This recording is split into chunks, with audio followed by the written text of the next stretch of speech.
Selamat malam, kami kelompok C6 akan mempresentasikan hasil eksperimen kami, yaitu produk Putres. Sebelum itu kami terdiri dari saya Anastasia Novianti, saya Sarah Gianina, saya Gus Ridwan Informasi.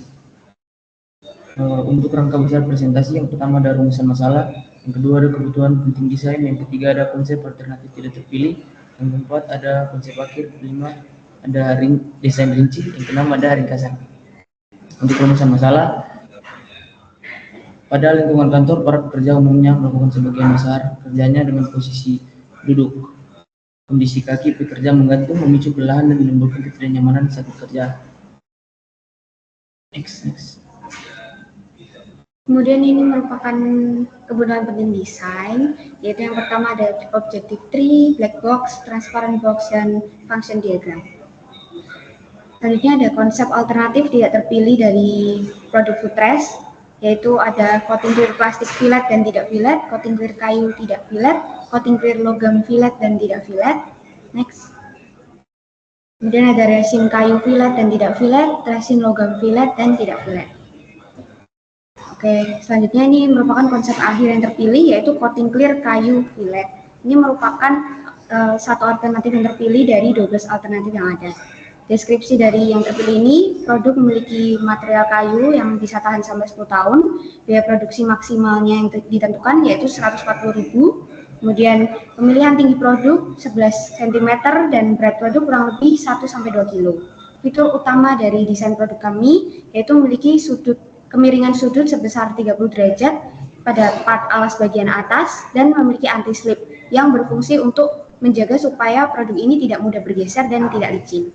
Kemudian penjelasan pemilihan desain ini yaitu dipilih berdasarkan skala penilaian terhadap kriteria produk dan penggunaan coating clear untuk melindungi produk dari berbagai goresan dan menampilkan produk yang lebih menarik.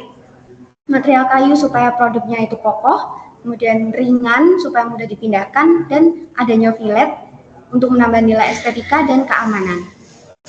Selanjutnya ini merupakan desain rincinya, yang sebelah kiri merupakan produk asli dan yang sebelah kanan merupakan assembly-nya.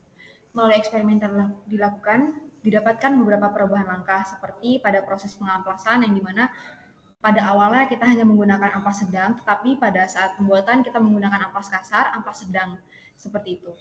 Lalu pada saat coating clear juga, penggunaan coating clear, pada awalnya kami hanya melakukan sekali, tetapi setelah itu kita lakukan sebanyak 5 kali, karena ternyata hasilnya kurang maksimal dan kurang mengkilat. Desain rincinya yang pertama ada pembuatan footrest, yang dimana pertama-tama kita akan membuat garis atau membuat pola dulu pada kayu yang telah ditentukan, kemudian memotong kayu, setelah itu kita mengamplas dengan amplas kasar, lalu dilanjutkan dengan pengamplasan menggunakan amplas sedang. Setelah itu kita memulai membolongi bagian alas atasnya dengan menggunakan milling, lalu setelah itu kita merakit dengan menggunakan paku untuk menempelkannya.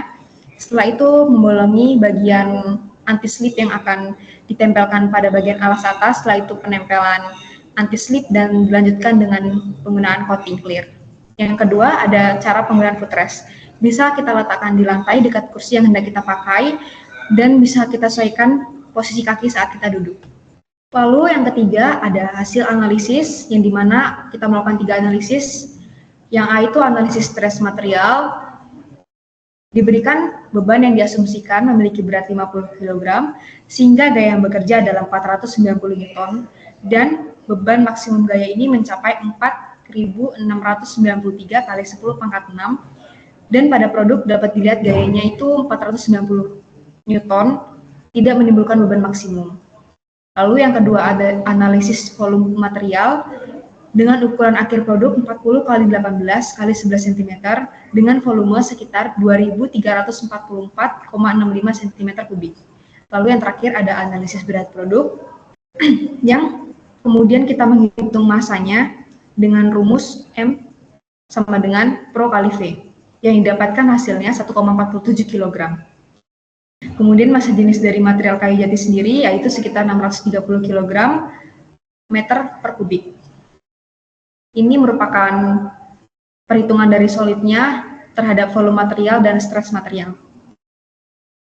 Lalu yang selanjutnya ada penyajian terhadap fitur khusus. Yang pertama tuh kemiringan 30 derajat sehingga membuat kaki lebih nyaman, penggunaan anti-slip sehingga tidak akan tergeser pada saat produk digunakan. Lalu yang ketiga ada fillet untuk memperindah tampilan dan juga memberikan keamanan. Ringkasan dari produk yang telah kita buat, yang pertama itu ada ringan, mudah dipindahkan, dan kemiringan sudut yang pas dengan posisi kaki dan tidak licin karena ada anti-slip. Dan kuantifikasi sasaran performansinya, produk kokoh dan bisa bertahan lama hingga 10 tahun, ringan sekitar 1-2 kg, dan praktis karena mudah dipindahkan. Sekian presentasi dari kelompok kami, atas perhatiannya kami ucapkan terima kasih.